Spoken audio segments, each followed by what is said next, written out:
Hey guys, welcome back to Sad Dad.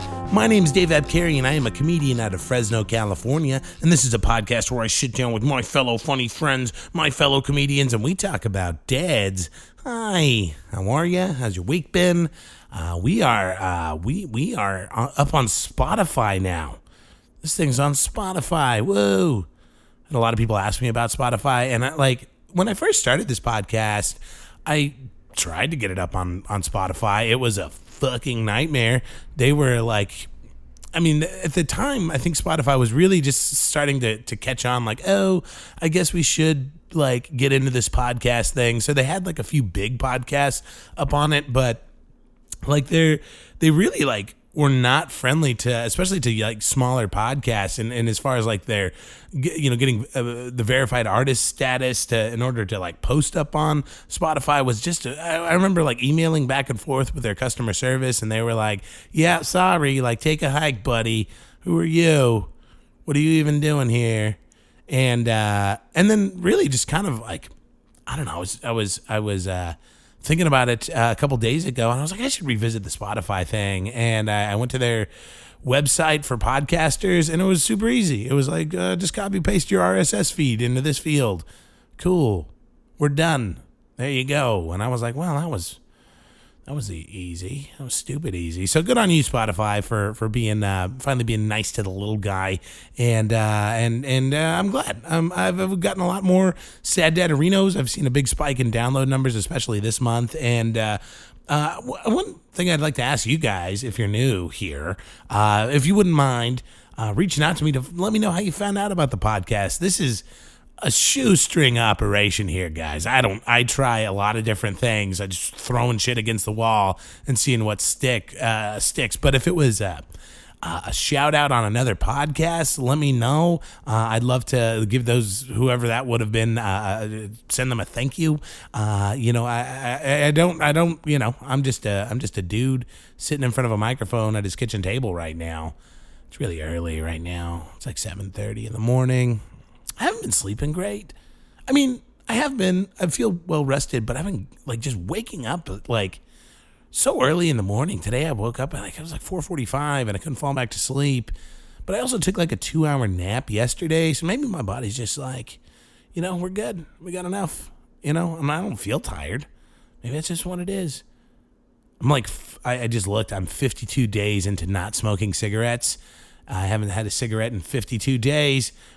It's noticeable. I could have, when I was smoking, I never could have recorded this intro this early in the morning because, my voice was just a gravelly, mucusy mess, when I was smoking. I'd have to wait till the afternoon for my voice to be fully warmed up in order to even record this. But it's not a thing anymore.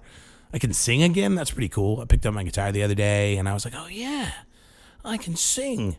I sang a brand new song, which I think is maybe still not okay. I'm not sure where we're at on brand new right now, but that was always my go-to. I Believe You about my Tommy Gun Don't. It's a fun one. Oh, well. Fuck that guy. Anyway, cool. I got a great guest for you today.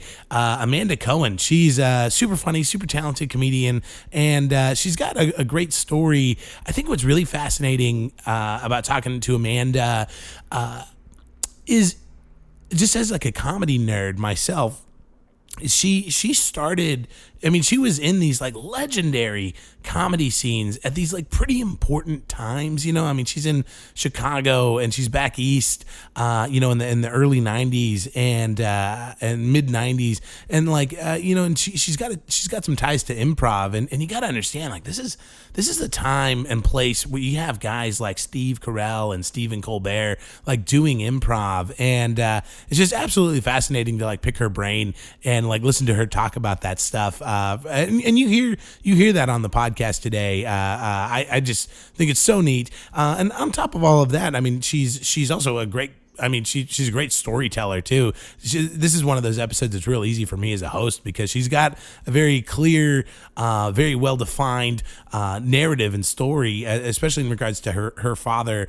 That for me, it's just I'm just staying out of the way of this, and ask a few leading questions here and there, but really, it's her dad is just such a neat dude, and you can really hear like the reverence and love she has for her dad come through. So yeah, it's actually it's a really positive, uplifting episode, and I'm really grateful for Amanda to come on and share all of this with us. So without further ado, guys, it's a longer episode, so I'm doing a shorter intro here today. Let's jump into it. Here we go. Amanda Cohen.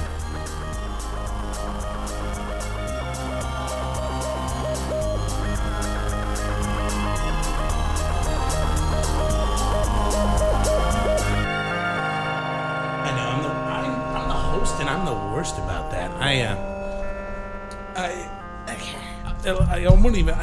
finally remembered to disconnect it from my Alexa. A lot of times midway through the podcast. Beep. Totally. Which one is left? Sometimes they'll specify. Those don't actually. I have an older version of those headphones, and they do specify. This is just really esoteric headphone talk, but I'm into esoteric headphone talk. Ooh, nice mic. Oh, thanks. Yeah. I used to record a lot of music, and I just carried those over. Sweet. Nice little, and I don't know. There's so many podcasts that just sound terrible. Well, they record them on their phones. Yeah. And I was like, I'm going to make a genuine effort here. Yeah. And I made this block of wood. I didn't make the wood. I just drilled the holes. Oh my god! Oh, I see. It's all of a piece. Yeah. Did they come out? They just they just pop holes. out. Okay. They used to have these clippy things that would clip onto the side of my table, but it's rounded and they didn't stay on there. Now this is brilliant. What's really funny is my listeners have heard me talk about this dumb block of wood about 1,000. I like it. I like your, but we don't have to talk about it. But it's a nice, it's a nice block of wood. I always initiate the wood talk, so it's on me. Yeah, that is fine craftsmanship. You were saying you got your steps in today. Yeah, are we recording, by the way? Have we started yet? I didn't know we ease started. It in. Yeah. Okay. Yeah, I went up to Lost Lake and nice. Lovely walk up there. I saw some gooses and ducklings. Mm-hmm. Goslings. I'm sorry. Goslings. Yeah. It was beautiful. It was lovely. It reminded me a lot of home. This Massachusetts, where totally. I could go out in the woods. Yeah. It was it was nice. It was beautiful. Yeah, it's just this weather, because I feel like it came out of nowhere, although I don't really ever pay attention to the weather. But when I know I like to know when it's going to be 110 degrees, but otherwise I'm fine. But this weather's been so nice. It's been like I just wanted to listen to a lot of sad girl music. I'm like, let's take this jagged little pill. I am not someone who associates weather with music. I'm into weather for weather. Okay. You're a purist. Okay. Back when there were thunderstorms, which I don't anymore. I would, if there was a big enough storm coming, I would go there. I would drive to it.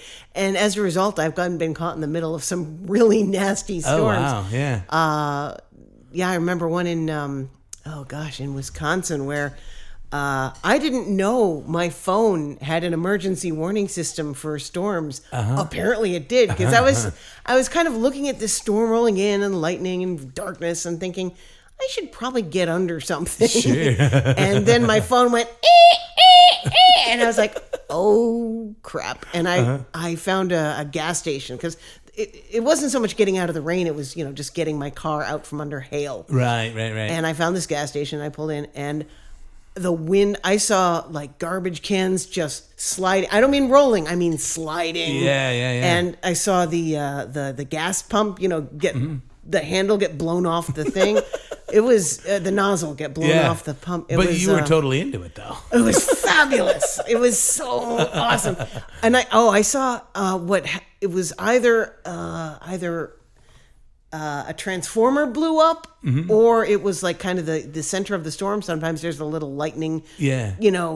Like a little localized lightning. Yeah. Like a little circle of danger. Oh, that's so cool. Yeah, I just saw this massive glow on the horizon, and all the lights went out. Yes. And then I went to the show I was supposed to do, and they were canceled because they had no power. And I drove home. I'm like, well, that was fun. Yeah. Oh man. Well, that's pretty cool. You seem to you mentioned growing up in Massachusetts, and I know you have roots in the Midwest too, and I lived in Chicago for 20 years, and wow. before that I lived in Pittsburgh for 10 years. And before that I was in rural Massachusetts. What's that like? Tell me about it. We were talking about the cows. You were wildly unimpressed with my cows. Everybody else is. Cows are nice. Don't get me wrong. No, I love cows. They're beautiful, but I don't need to go moo every time I see a cow. Sure, yeah. Don't need to pet the cow. I get it. Yeah, no. Yeah. That's I real. mean, if they're beautiful like black and white cows, I will take photos of them for my friend Carmel, who's a huge fan of cows. And that's great. I love it. But I don't need to go out of my way to look at cows. Sure. I mean, there's about 3 miles from my mom's house, there's a, well, I guess here they would call it a ranch. It's called, out there it's called a farm. And they have a ton of cows, and they make their own ice cream. Oh, nice. From those cows. Oh, well, cool. from the cow milk. And they have, a whole area where you can go pet the cows and look at, let's just call them veal.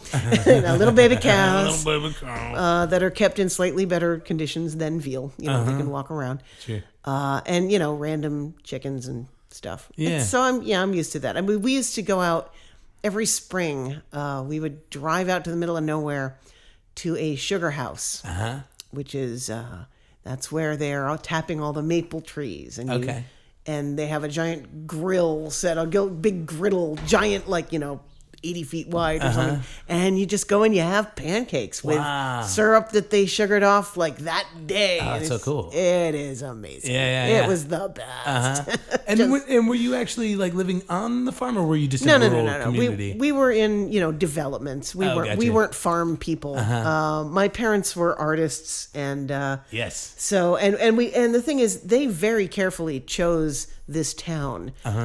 We didn't just randomly end up in Amherst, Massachusetts. My parents, before we were in school age, they lived in very, very rural New Hampshire. So I was born in Boston, but I was raised in New Hampshire, in a town that was getting increasingly religious. And my parents are, atheists. I mean, Jewish by heritage, pretty much atheist agnostic, and the town was getting really religious. Oh, and people would cross the street when they saw my parents because kidding. they were the Jews. the and atheist Jews. They were afraid of sending us to school there, so they did some research. And my mom had gone to college in Northampton, Massachusetts at Smith College, and she knew about Amherst, and they looked at Amherst, and the schools were good, and the place is good, and we went there. Yeah. So I mean, your parents were creative types. Was it a creative community? I mean, was it just a good place to be? Well, there were definitely a lot of artists there, and this was. Well, my dad was at the forefront of the studio potter movement. This is where you're not just kind of making pots in a little room to the side. A full-fledged studio. You build your own kiln. Oh, cool. And he actually helped found a magazine called Studio Potter. Oh, wow. And he also created the Asparagus Valley Potters Guild, which was. It was the Pioneer Valley, but the nickname was the Asparagus Valley because they grew asparagus.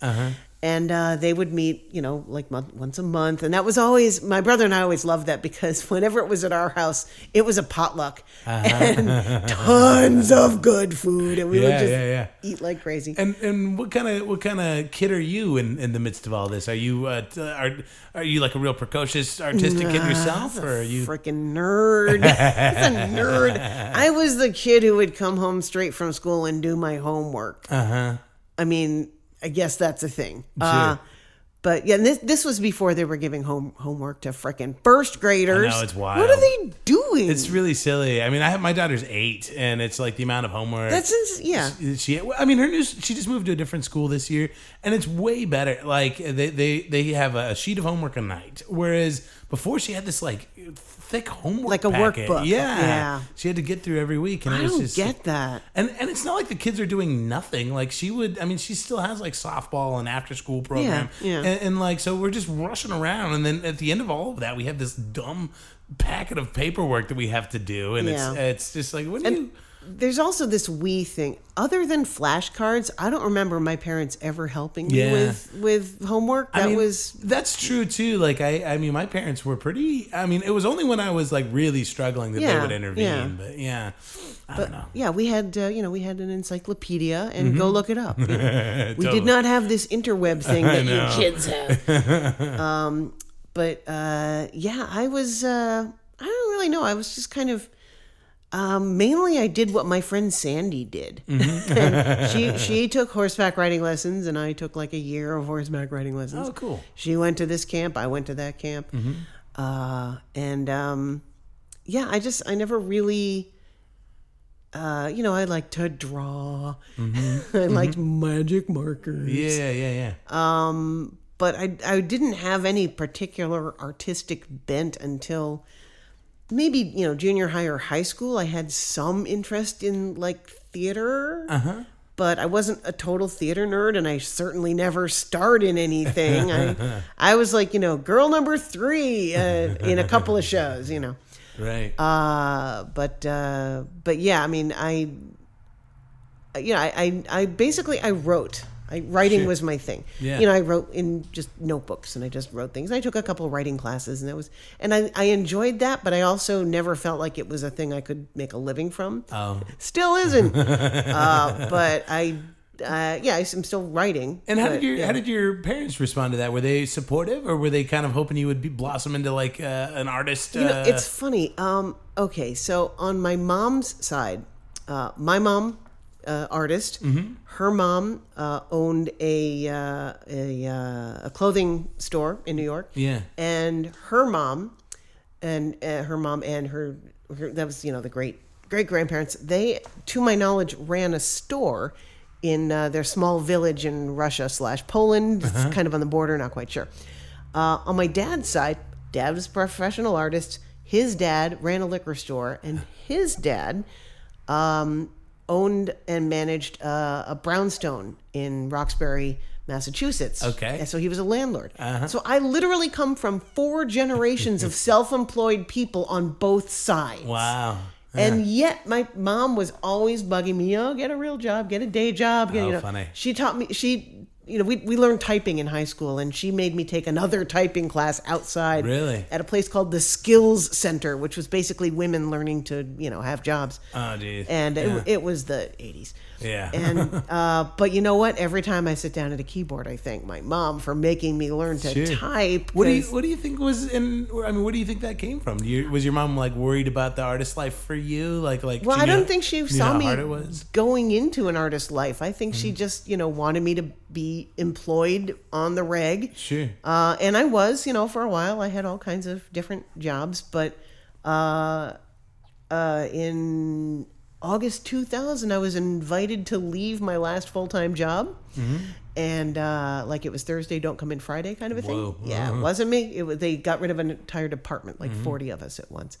And the next day I sent out a ton of resumes and started freelancing, and that's what I've been doing since then. Wow, so she has so 19 years later, she has begun to accept that I'll never work in an office full time, and I never wanted to. I literally am not bred to do that. Well, it's kind of funny how like it not in a malicious way, but it almost backfired in that like these skills that she pushed on you. So that you'd have like a stable regular job, you took and applied them to freelance work. Well, yes, basically. I mean, what I learned was, was to not fear keyboards and to not fear computers. Like I took a computer class when I was like 12, and we're dealing with TRS-80s and Apple IIs and. Oh, it was a difficult time. I learned like 4 lines of BASIC, but. And the other guys were working on like arrays. I'm like, I still don't even know what an array is. Yeah, I don't. Just heavy duty math that I could not follow. And they did amazing things. And I was just like tappity tappity tap. But I got the very most basic concept of computers, so that I was never afraid of them. And people would hand me a software package and, like a disk and go, do you know how to work this? And I would look at it and go, I can figure it out in about 10 minutes. Sure. So, those are the early basic design apps and, early Office. So, Right. yeah, I started using Office, oh my God, when did it start? 97? 96, 97. 98, I discovered PowerPoint, and the rest is history. At what point do you move from Massachusetts to Chicago? I went to Pittsburgh to go to college, and stayed there another 6 years after that, because right before I graduated, I had an internship that turned into a job. Oh, okay. At a radio station, which was super fun. I was a news producer, and I got to do all kinds of, I learned how to edit audio with a razor blade and tape. Oh, Jesus. I can't even imagine. Yeah. So I've never taken a class in digital editing, but I can do it. I mean, it's not complicated. Once you've literally marked a piece of tape with a white crayon thing. Yeah. And once you've done that, marking ins and outs on actual waves is so easy. Yeah, for sure. I mean, I can only imagine. I mean, I do a lot of audio editing I have off and on for a decade now. Yeah. And, I mean, it's super easy once you kind of understand it. I can't imagine taking a razor blade, it's a lot of practice. Yeah. It's a lot of practice. Well, it seems like a lot of pressure too. It's a lot of pressure and a lot of practice. Yeah, just to not well, it's like if you cut it, it's like, well. Did I make another copy? I sure hope I made another copy. And also, at that point, you're dealing with dubbing onto other reels in real time. Right. And, potentially losing quality every step of the way. It's not like digital where it just, the file, you got to tell it to lose quality. And at what point in all of this does the stand-up come in? Okay, super early. My parents, one of the things that they bonded over early on was Lenny Bruce. Oh, They're both huge fans of Lenny Bruce. We still quote him around the house. The most common one is, what do you want to eat? I don't know, a chiclet, a fig Newton, which is, of course, from the Lenny Bruce bit Lima, Ohio, or just called Lima when he played this place in the middle of nowhere. So yeah, chiclet, a fig Newton. So my dad had Lenny Bruce albums. He had at least one Woody Allen record that I didn't comprehend it. Sure. I was little. I was maybe 7. But I remember asking my dad to put on the record with the face, because the album had a face on it. It's this Woody Allen profile. Yeah. And I remember, hearing there's a voice, and then there's an audience going nuts, and then there's a voice, and then there's an audience going nuts. Like, wow, what magic is this? Yeah. So you're almost learning like the cadence before you're learning the structure of the joke. Yeah. And on top of that, my dad listened, and we all listened to a lot of Frank Zappa.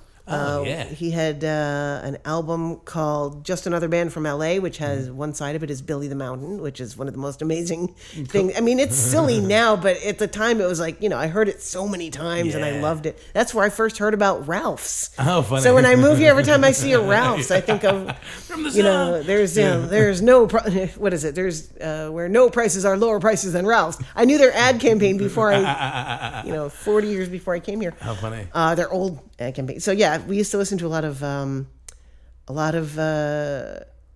Zappa and a ton of Firesign Theater. Oh, okay. And I loved Firesign Theater. I'm not familiar. What's tell me about it. Dude, okay.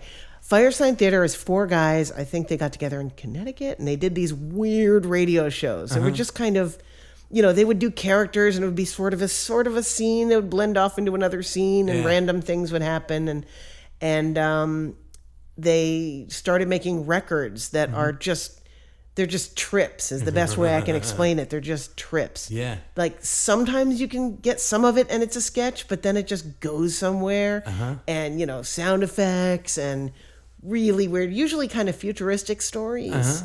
So, and again, that's more stuff that we quote around the house. Sure. Like there's one where, oh my gosh, it's on... The album is called Don't Crush That Dwarf, Hand Me the Pliers. I must have heard that 7,000 times. And in fact, recently I found it on YouTube. Somebody just had it, where they have the audio and just a picture of the the album. And I listened to it, and it was just, it's so bizarre. Yeah. But it was just part of my childhood. I didn't know that it wasn't normal for a 12-year-old to be listening to Rocky Horror. I didn't know. Right. So I knew the time warp, before I went to high school. How funny. And so it's almost, the comedy is almost baked into your upbringing. And what was the point at which you decided, I got to try this when stand-up I was thing? 16, which is kind of late. I'd been trying to do sort of improv. I knew this thing called Second City existed and that it was important somehow. Right. And my whole dream in life was to write for Saturday Night Live. Not to be on it, mind you, just to write for it. And again, I didn't know anything that entailed. I just liked the idea. And I would write little sketches and things. And when I was 16, my high school had a cabaret. And I wanted to audition for it, but I had no concept how to write comedy. So I told the director, who's also the music director, is my chorus director, Mr. Maggs. Love you, Mr. Maggs. It's amazing how much a teacher like that can affect your whole life. It's so I was 16, my junior year of high school, and I told him, well, I haven't written anything, but but in the meantime, I'm going to do this George Carlin bit for you. And I did Icebox Man. Oh, funny. Yeah. Which is one of my favorite. I used to listen to so much Carlin. So much. I barely listened to music. I listened to, the first album I ever bought was called Goofy Gold. It was novelty songs. Like Tie Me Kangaroo Down and Purple People Eater and those kind of things. That was literally I don't think I owned, and I had Monty Python records. I don't remember owning music other than Weird Al. Yeah. I just have, if I did, I have no recollection. Right. I think I had some Chris de Burgh tapes. Oh boy. High on Emotion. Very 80s sounding. Did not hold up. It's very sad.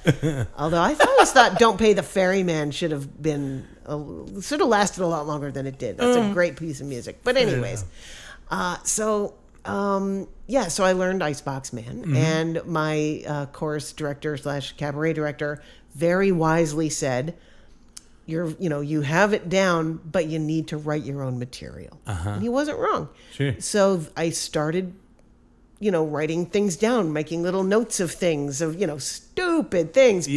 But and this was at the height of observational comedy. Right. So I made a lot of observational type things. And then when I was 17, I auditioned again. And my senior year, I did stand up for my school. Wow, that sounds terrifying. It was fabulous. Was it good? Yeah, I did it. A lot of the stuff I did then, I still have those habits now. I tend to memorize verbatim. And I would write it out verbatim to help learn it. So I have notebooks where the same 5-minute set is written over and over and over again. Yeah. And it went pretty well. Yeah. That's considering. Great. But it was all very high school-y stuff. I talked about my driver's test. Oh, funny. That actually sounds really funny. At the time it wasn't terrible, but again, for a high school kid. Sure. And this is back before, 9-year-olds took stand-up classes. Okay, that didn't exist back then. Right. And on top of that, I was in a small town. I never would have found it. Sure. So I did that show, and it was super fun. And then I'm like, well, I need to go to open mics. I just learned about those things. And this is when you're 17. This is when I'm 17. Wow. And there was a monthly open mic in Northampton, Massachusetts called the Iron Horse. Oh, wow. The club is still there. It's sort of a folk club, and they've expanded. It's very nice. Oh, cool. They used to have a monthly open mic, and we were thrilled to have it. Yeah. And boy, did I suck out loud. I sucked so hard. You can't even imagine how much I sucked. Was that hard for you after killing it in high school? You know what I mean? It's but it's the same for every comic. You kill your first time, and then you think that's it, and then the rest of your life you're chasing the dragon. 100%. Yeah. You're absolutely. Are you talking about me? Is that what talking about all comics. You all know what I mean. Yeah. But I scraped up a few, open mics, and there were a couple other shows that I remember seeing that were showcases that I couldn't be on, but just, getting to know all of the local Valley comedians. And And then I went to college, and where I was able to do a weekly open mic. Hello. One weekly open mic, and that was in Pittsburgh. So while I was in college, it was very much in my mind, like, I need to do comedy. Yeah. I need, I'll do this whole college thing, Sure. but I'm gonna get a degree in writing Yeah. and learn to write scripts and again, never completely followed through with the scripts, but I wrote for the school paper. So, Hey, all right. and I did that as an excuse to interview comedians. Oh, okay. Yeah. That's great. So that was super fun. And I just kept scraping along at it until I started getting paid gigs on the road. Whoa. Because Hello. back in the day, MCs would go on the road because not every club had its own Right. comedians. You Right. could go to a town that wouldn't have any comedians. Can you imagine driving to somewhere that doesn't have, like, Altoona, Pennsylvania? I guarantee you right now there's 38 comedians living in Altoona right now. But I got to MC the club because I was, You had because I'd I drive in from Pittsburgh, Yeah. and I was also for a long time basically the only woman doing it. Like there were a couple who kind of came and went, but I was it in Pittsburgh. So I got shows because of that as well. Like one time there were these two gay co-headliners, Kevin May and something Scott. I don't remember. Anyway, Kevin May's still around. They told, this was at the Funny Bone in Pittsburgh, and they said, we want a gay MC. And the Funny Bone says, we don't have any of those. And they settled for a woman. I was as close as they could get to a gay man with a woman. So I got to host that show. That's really funny. There's a few times women would come in and headline, and they would ask for a woman to MC, and it was it was good. Sure. So that helped. So that was, and I just kind of scraped along and bounced along. And I was just starting to feature on the road when they started not using MCs. And so it would just be the feature and the headliner. The feature would do 25 minutes and then introduce the headliner. I'm like, Right. I'm back where I started. Yeah. And it was frustrating. I kept doing it. And then a guy from Second City named Martin DeMott came to Pittsburgh and did a weekend workshop teaching Second City style improv. And I went, I need to be in Chicago now. Yeah. And I did both days of a one-day workshop. It was the same workshop 2 days. I did it both days. It was amazeballs. Really? And I've been doing improv around Pittsburgh. We had a group called the Susquehanna Hat Company. Oh, that's fun. It was very fun.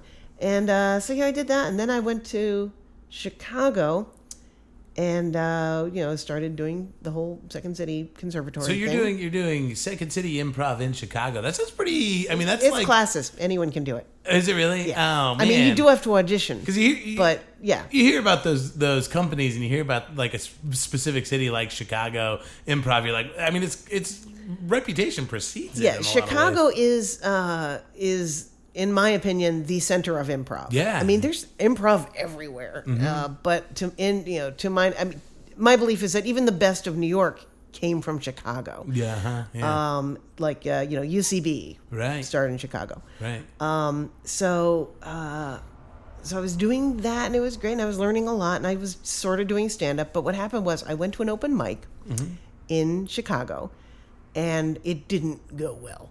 And I'm like, I literally got paid to do this bit last month. Why is it dying now? And this was around the time the quote-unquote alt comedy scene started happening. Alt comedy was never meant to refer to a different kind of comedy. It referred to a different kind of venue. And also it referred to kind of challenging comics to not do stuff they've already done, and you have to do something new. So a lot of guys would come in with notebooks, and that's when the Notebook happened on stage. Oh wow, yeah. So I went back the next week to this open mic, and I brought my notebook, did the same material, but pretended I didn't know it very well. Oh, and did it work? It killed. That's so. And then at that point, I'm like, screw this. I'm not going backwards. Oh, that's wild. It was just so. That's infuriating. It was infuriating. I'm like, I get it, and I get this whole nother thing, but I just don't feel like rearranging my whole act because that's what's going to work. You know, you're literally just it's an aesthetic. Like you have this nerdy alty aesthetic. Yeah. And it's like if that's all you guys are looking for, it's I could see that being. Yeah. And there's also the very important fact that I wasn't funny. That was a very important part of it. I mean, I was doing the best I could do at the time, and you know, it was great. But I feel like I wasn't fully me yet. Sure. No, if I ever will be. But I think I'm more me now than I was then. Right. So then I just did improv for a long time, and then I didn't even do that. Mm-hmm. Then a friend of mine invited me to host a burlesque show. Which I never quite figured out why she wanted me to, because she'd never seen me do stand-up. She just kind of said, I think you'd make a good host. And so I hosted a burlesque show every month for a couple of years. Mm-hmm. That was the Better Booby Bureau, still operating in Chicago. That's funny. And then in September 2015, I drove down to Indianapolis to see Dana Gould. Oh, yeah. Because I was like, I'd always been a fan of him, but I was never quite sure why. Like, I don't know where I first saw him. I literally have no idea where I first saw him. Found out it could have been back home, because he went to UMass for a year and a half, which was in my hometown. And you know, he was 3.5 years older than me. It's possible I might have seen him at a showcase. I might have seen him at an open mic. I don't know. But I know he did go to the same places, because that's all there was. Forever, this is, you know, for the time he wasn't in Boston, he was in Amherst, and I really think I saw him very early, and just kind of stored the name away on my hardware, and it stayed there. And so I went to Indianapolis from Chicago to see him. It was like a 3-hour drive. And it was amazing. It was like the scales fell from my eyes, and I was like, oh, that's what stand-up is supposed to look like. And now, again, I'd been writing about comedians and watching shows for 20 years up till that point. Mm-hmm. But it was the first time I felt like I really saw a comedian working. And I got to talk to him after. Turns out we knew some of the same dead people from the old scenes. Yeah. And that was September, and then October 1st, I went to an open mic, and I started writing stuff down, putting it on paper, and walking around and learning it. I still do some of that material. I just started doing it in Chicago. And again, Chicago at the time, 2015, open mics all over the freaking place. Right. It was great. Yeah, so much different than when you started. Yeah. Right, this weekly stuff is But every night I could go to a different open mic, and you know, you find the ones you like. And I just did that for about a year and a half. And I mean, Chicago is a huge place, so you can play a ton of shows and still suck and still be nobody. But it was, you know, I really enjoyed it. I loved it, and I'm like, okay, this is it. This is what I'm going to do. And I will never in my life regret anything more than quitting when I did. But I also was so different. You know, the level of not caring anymore that I had reached at the point at 2015 when I started doing it. It's like, you know what? Yeah, I'm going to walk into these rooms and be 20, 30 years older than everyone. And you know what? Don't care. Yeah. Don't care anymore. Great. Yeah. So it was a whole nother place to be working from. And so I did that for like, you know, a couple of years. And then I visited, I got into a festival in Burbank. I got into the Burbank Comedy Festival. And I did that for a week, and I just met so many people and had so much fun. And I visited a couple more times to kind of be sure. Yeah. And I just loved LA. I felt good there. I felt like, I mean... So you moved out here because you wanted to, not because of a job or anything like that? No, I literally moved to LA to do comedy. That's Sucker! You know, when you say it like that... Oh, yeah.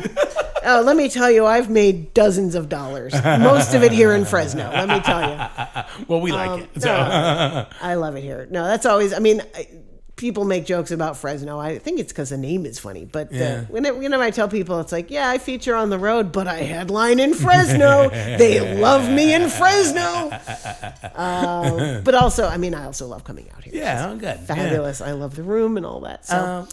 So so I just kept doing it, and that's great. Maybe someday I will tour again. Maybe someday I will, because back in the day it was like bookers that would book a bunch of clubs. Right. Now it's basically like headliners pick their features in a lot of places. Right. Or the club books its own people, or you still have bookers booking multiple clubs. But it's like, you got to keep track of thousands of people who could potentially hire you and keep up with them. It is crazy. And you got to have that video. Oh my God, I worked so hard. And I was like, here's my 5-minute video. We needed 10. Okay, here's my 10-minute video. We needed 20. Here's my 20-minute. We needed 30. Okay. All right. Yeah. So I did I did a weekend of shows in Phoenix, and I videotaped every single one. So now here's your clean 10. Here's your not so clean 10. Here's your 25. Here's your, Yeah, so, you got it all. Now, does that mean I'm getting gigs? Absolutely not. But I'm a little bit closer. Yeah. And it's all you can do is just a little step at a You got time. a good attitude about it. Yeah. So, And again, I am lucky in that I don't have to make a living from it anytime soon. Sure. I am still a PowerPoint specialist, and I can take my laptop with me on the road. Perfect. And do work during the day, which is kind of ideal. Yeah. So, I could use a few more clients. If anyone needs a PowerPoint specialist who makes fantastic templates that are easy to use and include instructions so you don't mess up my beautiful template. Yeah. Yeah, give me a call. Do you have a website for that, or like a? Yes like and no. I have an old website. Oh, I was gonna say I can include. I have an old HTML website. I mean, I can include if you had something, I can include it in the show notes. So it's pretty easy to find. It's amandacohen.com. oh, okay, easy enough. Well, Yeah, cool. And if you go to there, it has like 6 different things. Like, what are you really looking for? Are you looking for, You're like are you looking for face painting, comedy, graphic design, voiceover? All this does it all, random folks. stuff. Yeah, you're just a Jill of all trades. Yeah, I had to fight for that website though, amandacohen.com. Oh, I bet that was a stiff. Yeah, but there's a lot of Well, yeah. There's the most famous Amanda Cohen is a vegan restaurateur in New York with a book called Dirt Candy. Yeah, but so if you Google me, you're gonna find Dirt Candy. Just a warning. Yeah. Well, you said it already. You're Amanda Cohen. I am, and this is a podcast where we talk about dads. Yeah, and you've already mentioned him a couple of times. I just talked to him today. I talk to my dad pretty much every other day. I'm very close to my parents. I mean, yeah. I don't get to see them as much as I'd like. They're back in Massachusetts. Right. And every time they say, "Why don't you come out?" I'm like, "Why don't you pay for it?" It's a expensive flight from LA. Well, and I know there's oftentimes a lot to unpack with the dad thing. So I find it's easiest to just kind of like run through it. Okay. And so here's my dad. My dad, full-time professional artist his whole life. I count the 3 years he was in the Army. He was a photographer in the Army. He was in Germany and all over the place. Did not see any combat, but was a photographer and did great things with photography. He has I have a little card that he made for Christmas one year, where it's like pictures of him with cameras and then like the same pose but his back, and then he made copies and he would like paste them at different angles and write write lettering on the photo paper, and and I have it, and it's got a little note under it. It says before Photoshop. Where did your dad grow up? Okay, so my dad grew up in Brighton, Massachusetts, which is part of Boston. Yeah. His parents were from there. His grandparents lived in Roxbury, which was basically a Jewish ghetto in Boston. Okay. And now it's a Puerto Rican ghetto in Boston. But I remember visiting Grandma out in Boston. I mean, I had no concept of what Boston was. I just knew it was a long drive, and now I know it was Boston.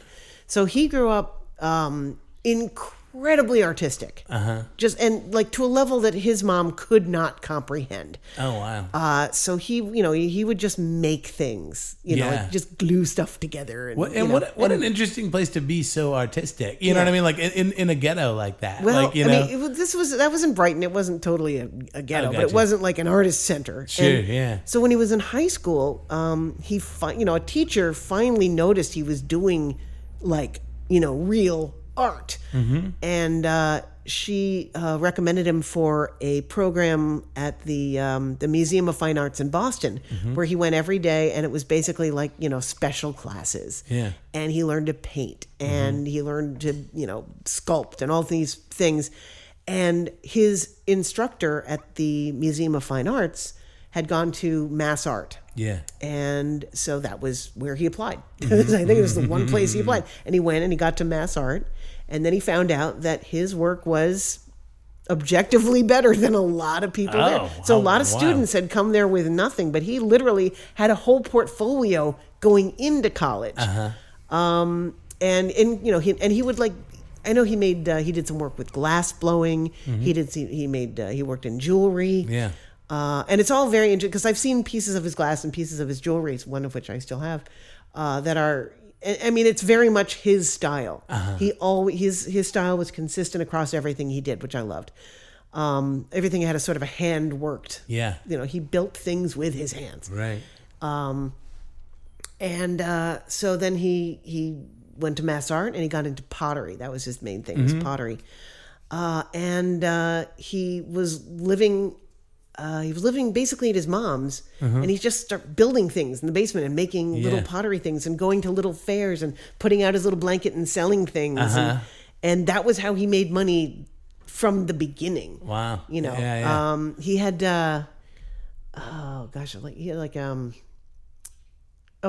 had a sort of an internship with a marionette company, helping maintain the marionettes as a place in Boston. Yeah. He just, he just built things. He made things. I was gonna say in a funny way too. Like you hear about like the proverbial like hustle, people that hustle, and so it's interesting that like he's got this hustle, but it's like an artistic hustle. Yeah. That's called being an artist. Yeah. So he started his own pottery. I believe it was in 1964, called Herring Run Pottery, and it was him and another dude. Somewhere in there, you know what? He was teaching at Alfred, which is an art college. My mom was a student there, and don't get any weird ideas. They're only a year apart in age. It wasn't like that. I don't know if he was teaching or you know what? In my head he was always teaching, but I think he was actually like gardening or something.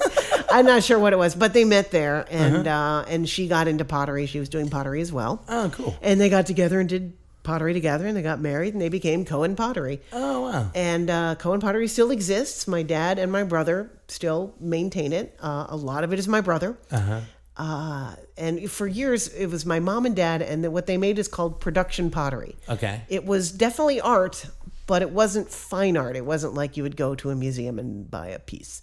It was, they made really lovely, dishes and pots and mugs and, functional things. My dad was, basically the idea and design person, and my mom was the marketing person. They would go to these art fairs with boxes and boxes of casserole dishes and so on. And my mom said, what if we just took pictures and showed people pictures and then sent them the pots? And that became the center of their business. Oh, wow. Yeah. So they would sell to art stores. And I remember going to craft fairs as early as ever. I learned a lot of craft show etiquette, like never criticize an art when you're in the booth because the artist might be right behind you. Oh, funny, yeah, stuff like that.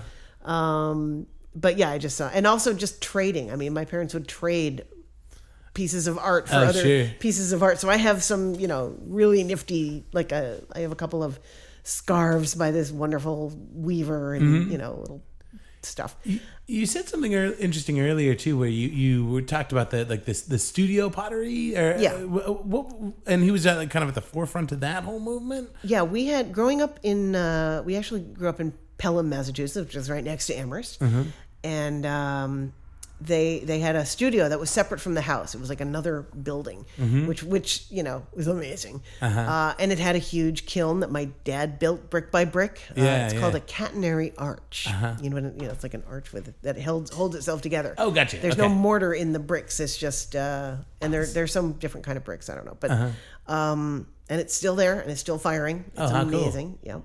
Yeah, my elementary school took field trips to my dad's studio. Wow, how That was neat. always awkward as hell. Yeah. But yeah, so my dad, so my parents eventually split up because that's what parents do, apparently. Sure. And I think, my mom, one of my mom's problems, it was basically her making his designs. And a lot of stuff that she did on her own was, different and wonderful, but most of what they were selling was, his design. So she got kind of over that. But my dad has, he has, again, when you look at his work over the decades, you can definitely see a through line of style. But he's done all kinds of different things. Like he's done hand building, where you put things together. He's done throwing, so he does, done pots. He's done giant massive pots and little bitty things. And, I learned to throw when I was probably 12 or 11 or something. I'm not super familiar with that technique. What is throwing? Throwing is, okay, the sequence in Ghost where she's making a pot? Oh, yeah. That's throwing. That's throwing. Okay. Throwing is when you wedge a piece of clay and you make it into a ball, and then you go boom, right on the wheel. potter's wheel. Gotcha. And then you get your hands all wet, and then you hit the little pedal and it spins. And you use, you keep wetting your hands, and you use the wet hands to shape the clay. Gotcha. And you do that, and you make it inside and open it up, and it's really neat. Yeah, it looks like it would be very therapeutic too. It's fun. And the thing I love about pottery is that I've gone to museums and seen pottery from 5,000 years ago. Mm-hmm.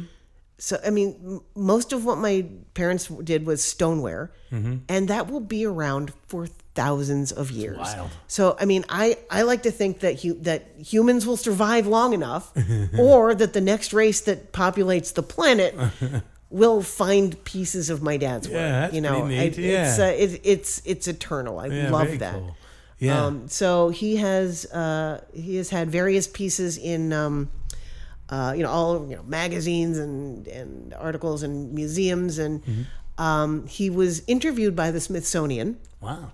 So if you go to their website, they have a whole database of interviews with artists, and he has 3 pieces of his work in the Museum of Modern Art in New York. Wow! They're not currently on display, but if you go to their website, you can see them. How cool! Yeah, and they're old. They're many years old, but yeah. But they're there. They're in the collection. Yeah. How neat. Yeah. He's been part of shows.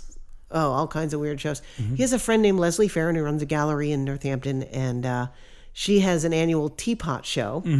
And that show toured, and I actually got to see some of my dad's work near Chicago. It was like somewhere in Wisconsin. I got to see my dad's work. Oh, cool. What was your relationship like with your dad growing up? Well, okay. We were always very close. After the divorce, it was, Wednesdays and every other weekend. But we were still very close. Like I said, we listened to all that stuff. My dad was very much into educating me regarding entertainment. We would see amazing movies. And like I saw The Who's Tommy way before I should have. And there's a scene where this white room gets full of beans. You know that scene? Yeah. And after the movie, he said, "How do you think they did that with all the beans?" And I said, "Well, they put all the beans in and then they clean it up, because afterwards the beans, you see it all clean." And he went, "They shoot it out of order." And I was like, whoa!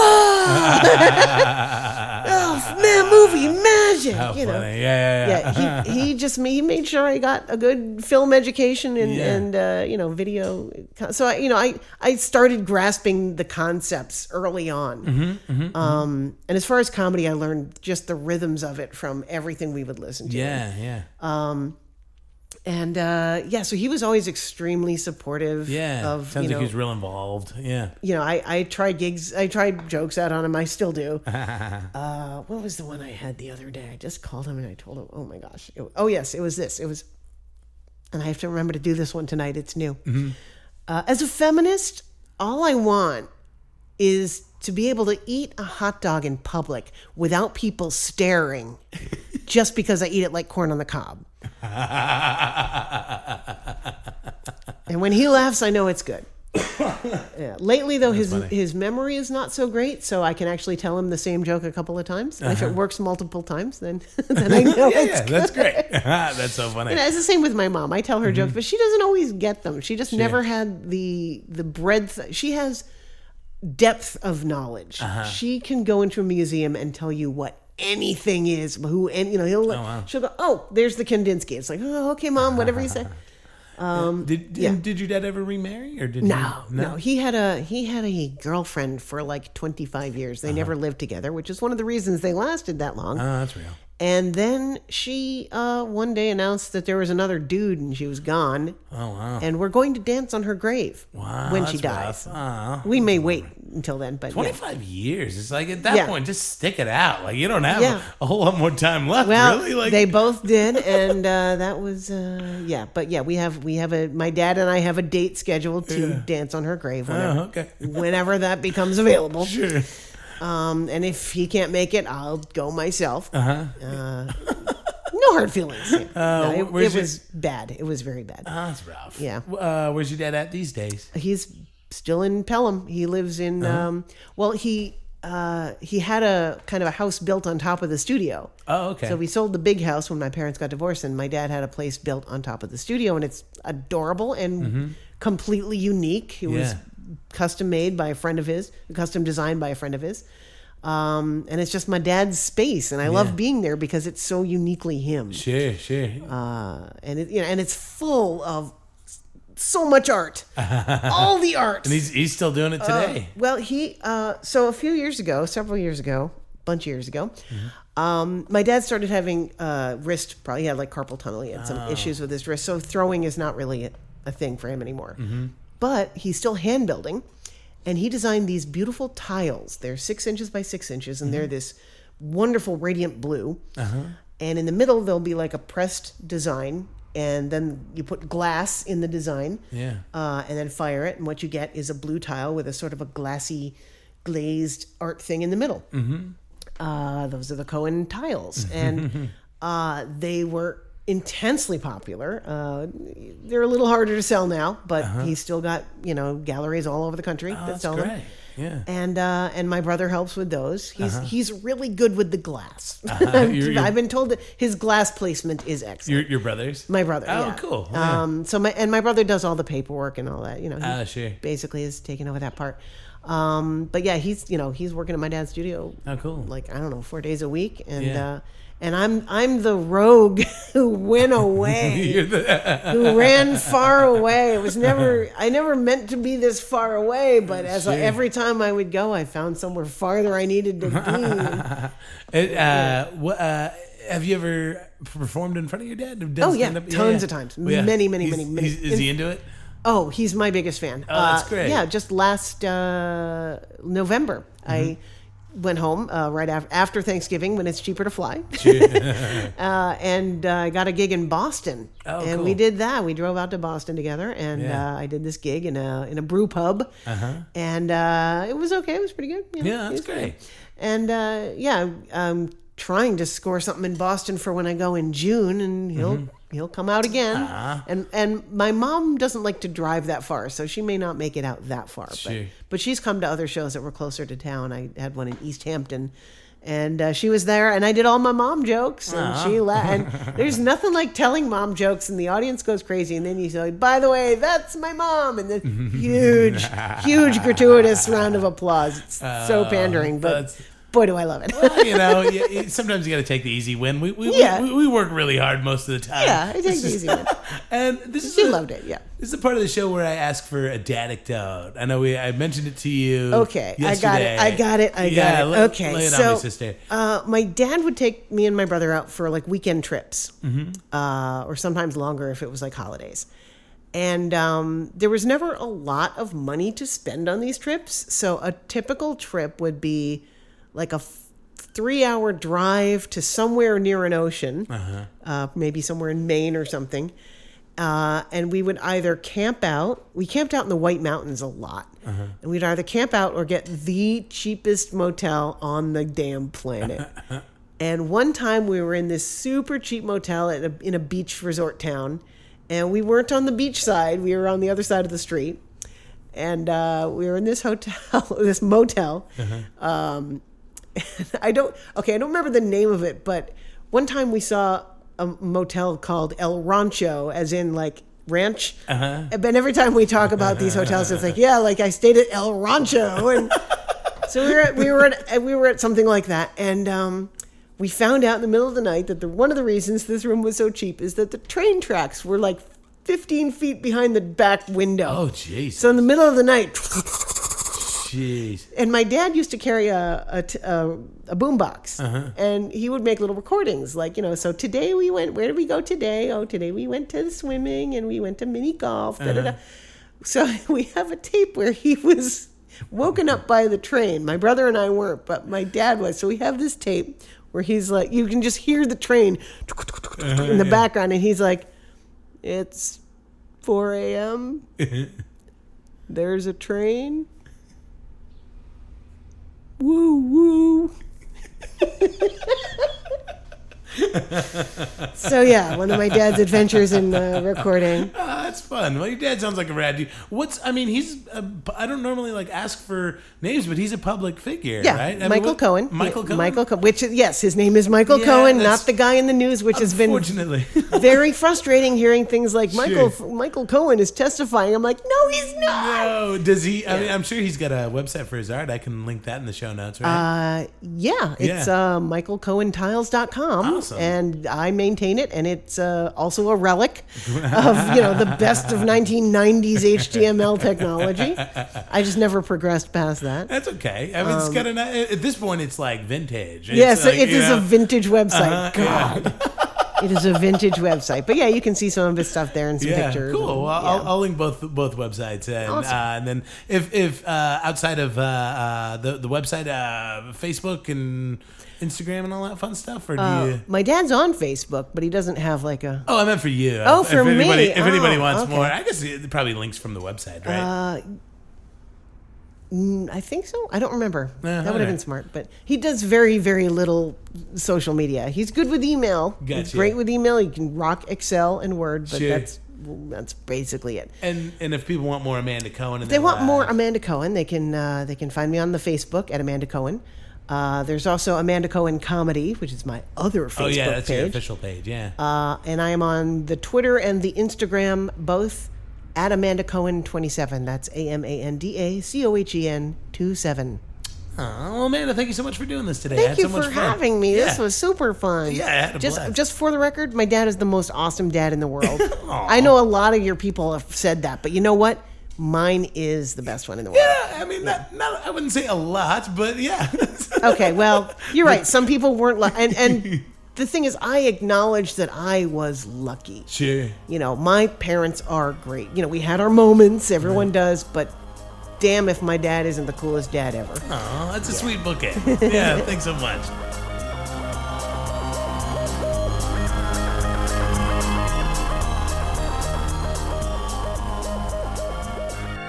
And we're back. Amanda Cohen, everybody. She's great, right? Follow her on all the social medias. Check out her website. Check out her dad's website. I'll link both of those things in the show notes for you so you can see some of the art he's making. And that was great. Thank you so much, Amanda, for coming on and being so honest and real and just telling a great story. And, man, this is actually my second take. This is my second take because on my first take on recording this, this wraparound, because I record them both, the intro and the outro in one sitting. I said, before I led into the episode, I said, catch you on the flip side. Like I was like some like extra in like some 90s John Travolta action movie, Like I was like one of the Marines, background Marines in The Rock. Catch you on the flip side. What? Why are you talking like this? Anyway, so yeah, I was like, fuck this wraparound. Cool, guys. If you could rate and review on iTunes, I'd love you forever. I'll read your reviews out loud over the air. If you have any questions for me, saddadpodcast@gmail.com. Like I said earlier, I'd love to hear how you heard about the show. And then also too, Sad Dad Facebook page. Haven't plugged that in a while. I've been trying to give that more love lately. And Sad Dad Patreon, if you want to help me with some of the hosting fees that go into posting this podcast. every week. I'd love you forever for that. And that's it. Come out to a comedy show, guys. If you're in the greater Fresno Clovis area, my partner and co-producer Danny Minch and I, we're running 6 shows a week right now. 6 shows a week. That's Monday, Tuesday, Friday. No, I'm sorry. Monday, Tuesday, Wednesday, Friday, Saturday, Sunday. So there's plenty of comedy. There's a lot of great shows happening right now. So we are in kind of a real renaissance in Fresno comedy, Fresno Clovis comedy right now. There's a lot of really exciting things happening, and you can like our Facebook page, Clovis Comedy Scene, see all the shows we're posting up. We got some fun ones. We've had some really fun shows lately too. Just had Saul Trujillo. I've actually got an episode coming out with him next week. It's great. I'm really excited to release that episode. Saul's so funny, and he's another guy. It's just a real like outside the box kind of thinker in the way he approaches everything. I adore that man. And yeah, we have some like past Sad Dad guests coming up to headline over the next couple of weeks. John Ozalay is going to be headlining. He had a great episode with him. I forget what episode number he was. Episode 11, 12. I remember his episode title was called Old Mr. Karate. It's my favorite episode title. And then Rick Wood's coming up in a couple weeks. Aaron Weaver's coming up in a couple weeks. So yeah, get out to those shows. If you're a fan of this podcast, I've got some comedy shows that you're gonna love coming up. So cool, guys. That is it. You have been fantastic today. I will catch you next week. Adios.